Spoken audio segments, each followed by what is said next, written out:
Você já ouviu algum sermão ou alguém falando a respeito de em tudo dai graças?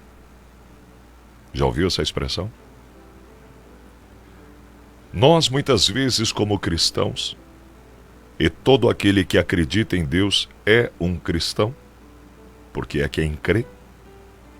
Nós, como cristãos, muitas vezes lidamos com uma série de dificuldades que envolvem um universo que foge da nossa compreensão. Em um dia desses, eu estava acompanhando as notícias, era já avançado na hora, e eu estava acompanhando algumas notícias e bem nesse dia tinha acontecido algumas questões envolvendo o STF, juízes e assim por diante, e aquilo me deu uma indignada, entende? Porque não confundam o fato de eu exercer uma filosofia proativa positiva sempre com a falta de capacidade de me revoltar com aquilo que não é correto. Tanto é que a própria Bíblia endossa isso: irai-vos, mas não pequeis. Então nós temos a oportunidade e temos a liberdade garantida por Deus de nos indignar diante das inconveniências desta vida adotada por alguns humanos questionáveis e repreensíveis. E eu dormi com aquilo, sabe? Eu dormi pensando naquilo, puxa vida, como é injusto, né?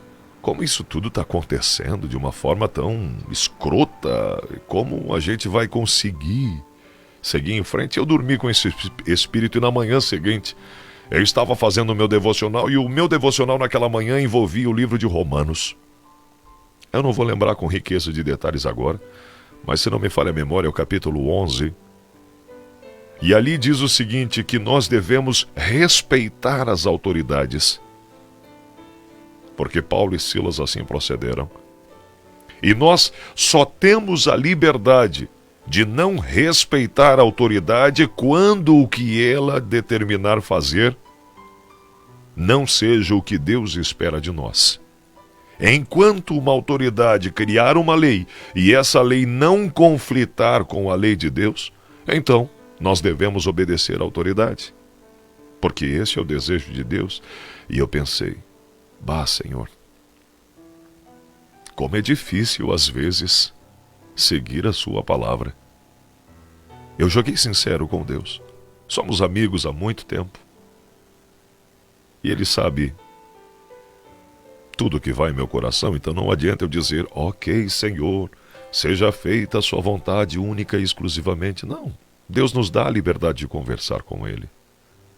E eu falei, Senhor, o Senhor vê tudo o que está acontecendo aqui na terra, o Senhor tem visto o que acontece no Brasil, e agora a sua palavra me diz, respeita, são autoridades. E ainda, no final das contas dizia, se estão lá, é porque Deus permitiu. E eu pensei, Senhor, sério? O Senhor permitiu isso? O Senhor permitiu este cenário? E eu falei, Pai querido, eu não vou lhe questionar. Só fortalece no meu coração a certeza de que o Senhor está na direção de tudo, é só isso. Em tudo dai graças. Como dar graças em tudo, queridos? Essa semana um amigo, conversando comigo, ele disse assim, Aércio, eu acompanho os programas que você apresenta. E a forma como você apresenta o programa e a forma como você faz aquela mensagem do dia, me faz uma pergunta, você tem algum problema? E eu olhei para ele e falei, como assim, tem algum problema? Não estou dizendo, você tem algum problema por fazer isso. Eu estou te perguntando, você tem algum problema? Você tem alguma preocupação na vida? Porque quando a gente escuta você, parece que a vida é cor-de-rosa. E você ganhou na Mega Sena, não contou para ninguém. A saúde está a 1000. É um ser humano fantasticamente amado e ama. E não tem nada lhe preocupando. É isso mesmo? Eu falei, não, querido, não é assim. E eu comentei com ele um episódio que tinha ocorrido e ele me disse assim, por que você não fala isso para os teus ouvintes uma hora dessas? Eu falei, não, mas eu já comentei com eles uma vez a respeito disso por alto. Ele falou, não comentar. Por que você não fala com eles especificamente? Para que eles percebam que você também é feito de carne e osso. Falei, mas eu não preciso que as pessoas percebam isso. Ele falou, não, você não entendeu. Existem muitas pessoas que têm problemas, que passam por uma situação de injustiça, e isso passa a definir elas. Elas se tornam amargas. E você passou por isso e decidiu não ser amargo. Por que você não compartilha com os teus ouvintes? Eu falei, olha, vou pensar a respeito, comentei com ele. E hoje eu estava vindo para a rádio, escutando um hino no carro e pensando, Deus, faz sentido o que a gente tem feito? Faz sentido estar nesse mundo? Faz sentido abrir aquele microfone a cada manhã e falar alguma coisa que eu acredito que o Senhor inspira-nos naquele instante? Faz sentido ir a Xanxerê toda segunda-feira à noite para apresentar um programa lá? Que tem um propósito só, levar esperança? Faz sentido estar nas igrejas, uma hora em Chapecó, uma hora no Rio Grande do Sul, outra hora aqui e acolá, pregando a respeito desta verdade? Faz sentido decidir a cada manhã ser positivo, independente do que aconteça? E eu vinha pensando nisso, porque Deus me deu essa liberdade. E de repente eu me vi perguntando a Deus, Senhor, quando foi que o Senhor passou a se interessar por mazelas de seres humanos? Nós somos um grão de areia em um universo tão complexo, com elementos tão extraordinários. E o Senhor se importa com a gente.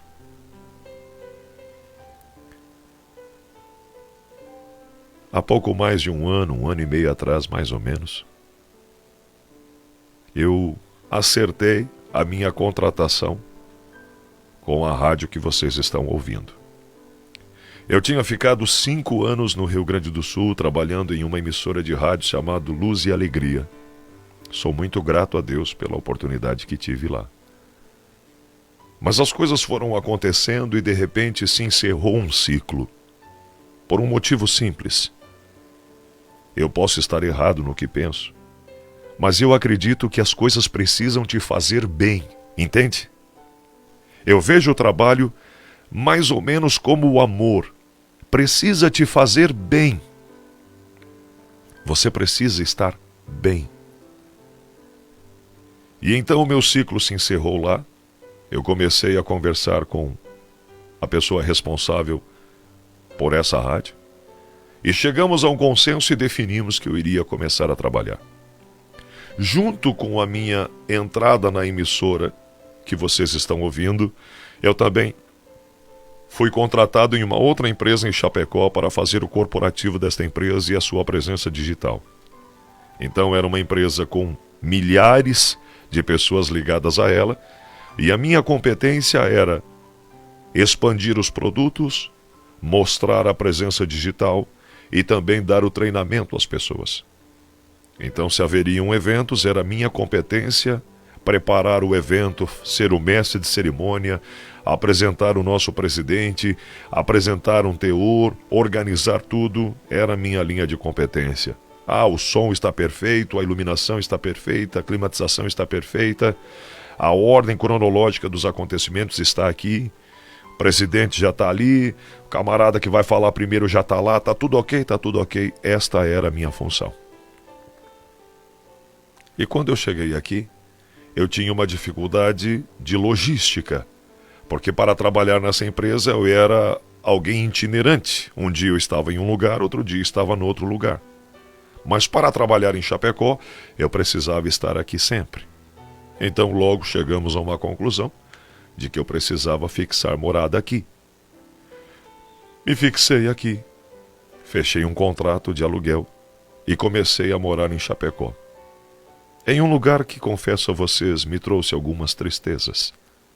Eu não gostava de voltar para casa. Não era gostoso de morar lá. E não era... Eu não tinha o que dizer, e também isso não tem mais o que ser dito, mas, em suma, começavam os primeiros frios do inverno realmente ferrenho. Eu lembro que naquele período nós chegamos a ter 3 graus de temperatura. Então a minha realidade era uma só. Eu acordava 5 para as 5, 10 para as 5, Me organizava, me banhava, 6 horas eu saía e ia até a Nonoai. A rádio não estava em Chapecó. Apresentava o programa em Nonoai das 8 até o meio-dia. Saía de lá, almoçava no trajeto e 1 hora eu começava na outra empresa aqui em Chapecó. E eu ia até as 6, 7, 8, 10, cheguei a sair depois da meia-noite da empresa. Eu entendia que eu não era contratado por horário, eu era contratado por resultado. Então eu tinha que entregar o resultado. Se eu entregasse antes das 6, melhor para mim. Mas se eu só conseguisse entregar o resultado meia-noite, o resultado precisava ser entregue. E tudo certo. Mas daí começou a pandemia. Aonde eu fui morar, eles não conseguiram ligar a energia. Nós tínhamos 3 graus de temperatura. O que eu era grato porque, independente do que acontecesse, Deus estava na direção. A pandemia estourou. A empresa disse, olha, não podemos te manter mais em Chapecó. Eram eles os responsáveis para pagar o meu aluguel. Fizemos essa negociação assim. Agora precisa ser itinerante.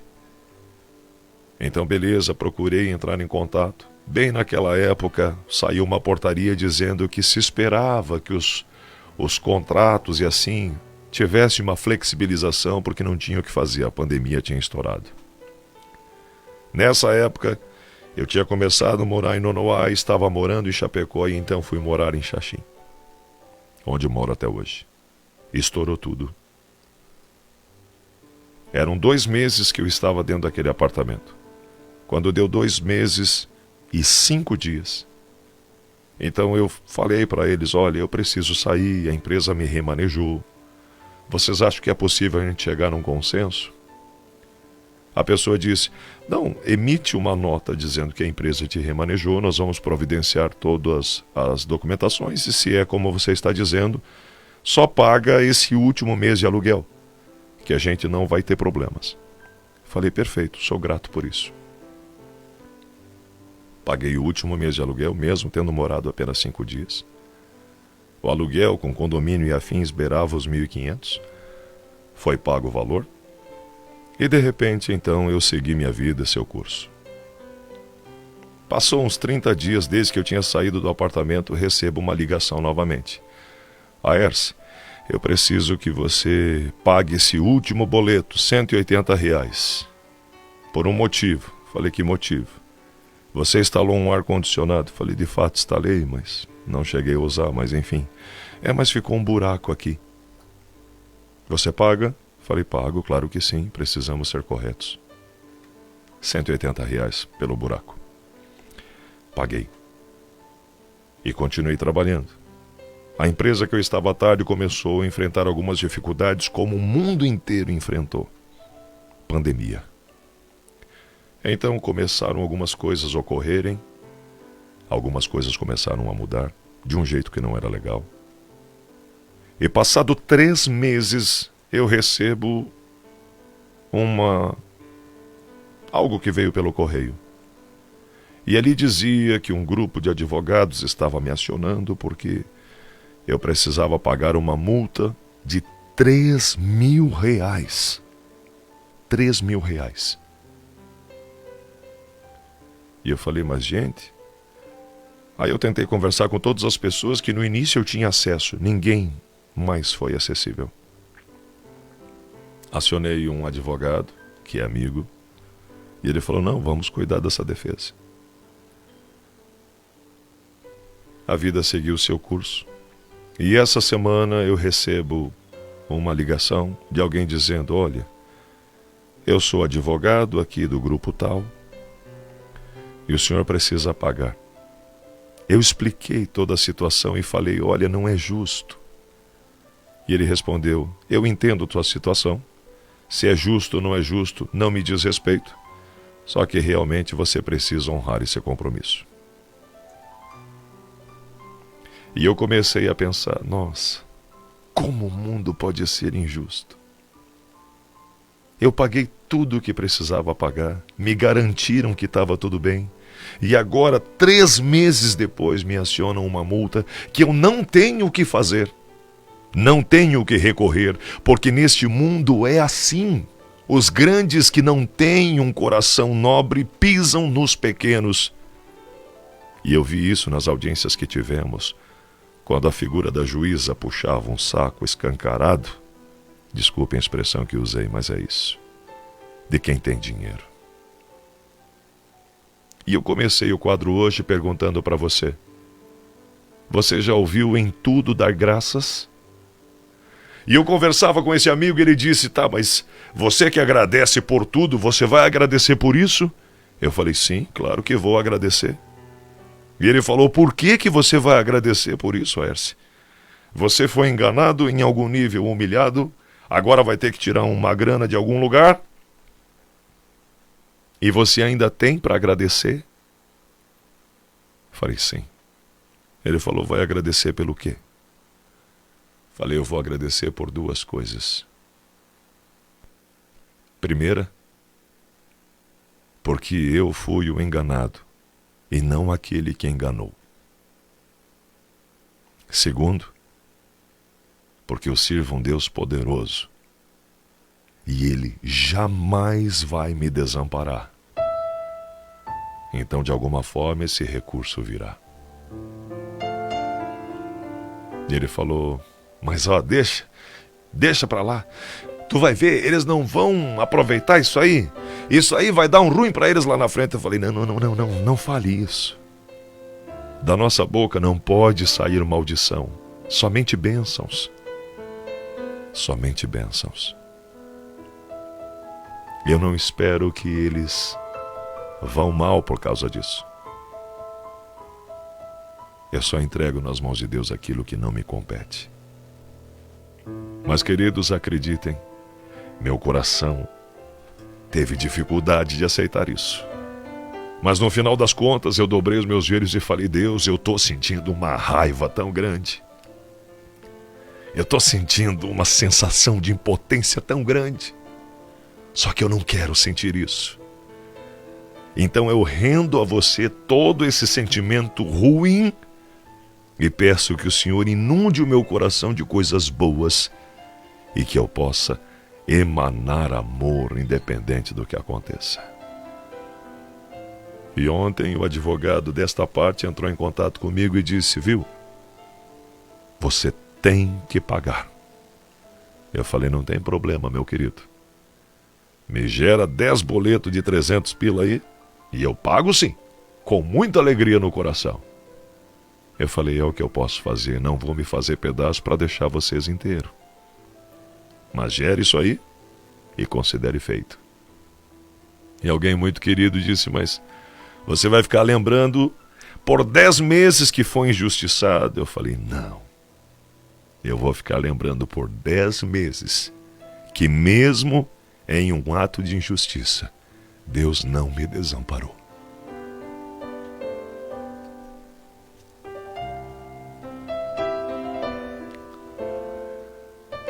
Você pode dizer, Hércio, por que nos contou isso? Simples, queridos, para que vocês saibam que neste mundo nós teremos aflições. Que desde quando Eva escolheu ouvir a serpente e Adão escolheu ouvir a Eva, foi dado a Satanás a liberdade de nos importunar, de nos incomodar, tirar nossa paz. E ele usa tudo e todos que se permitem para tirar a paz dos filhos de Deus. Você quer vencer isso? Não dê ao diabo o gostinho de tirar a sua paz. E apenas aceite. Deus é maior e Ele jamais vai te desamparar. Feche teus olhos, querido Pai. Eu rendo louvores a Ti porque em meio às atrocidades deste mundo o Senhor tem sido presente. Eu rendo louvores a Ti porque mesmo que o mal nos faça sucumbir, o Senhor, na sua infinita bondade, tem mostrado a cada um de nós de que o Senhor está na direção. Pai querido, os sentimentos negativos que muitas vezes batem à porta do nosso coração possam ser repelidos por Ti e que o Teu amor e a Tua capacidade especialmente divina possa inundar o nosso ser. E a exemplo das Tuas palavras, que possamos orar por aqueles que nos perseguem. Obrigado, Senhor, porque nunca nos abandonou. E obrigado porque, apesar das adversidades, o Senhor tem estado conosco. Gratidão é a palavra de ordem mais uma vez. Em nome do teu Filho amado Jesus Cristo justo, hoje e sempre. Amém. Querido, não existe garantia de que você não vai ter suas dificuldades. Não existe garantia de que o mundo não vai cometer suas injustiças a você. Mas existe uma garantia. Deus jamais te desamparará. E Ele está aí perto de você agora. E em tudo, dai graças, porque isso não vem de vós. É dom de Deus. Mas a esse, se tudo der errado, dar graças. E se o mar não abrir, Ele é Deus. E se forem injustos contigo, Ele ainda é Deus. Eu não vi o mar se abrir, eu não vi o coxo andar, também não vi gigante cair, mas escolhi confiar. Eu não vi Jesus ressuscitar, também não vi o pão multiplicar, mas pela fé que o justo viverá. Muitos duvidam e zombam de mim, teu Deus não existe, não vai te ouvir, mas isso não vai me abalar. Pois a fé não consiste no que posso ver, mas crer que o impossível vai acontecer. Me ajude a crer. E se o mar não abrir e o faraó me alcançar, eu não vou desistir, não vou duvidar. E se o gigante não cair, se a fornalha me queimar, mesmo que eu morra aqui, sei que amanhã vou acordar.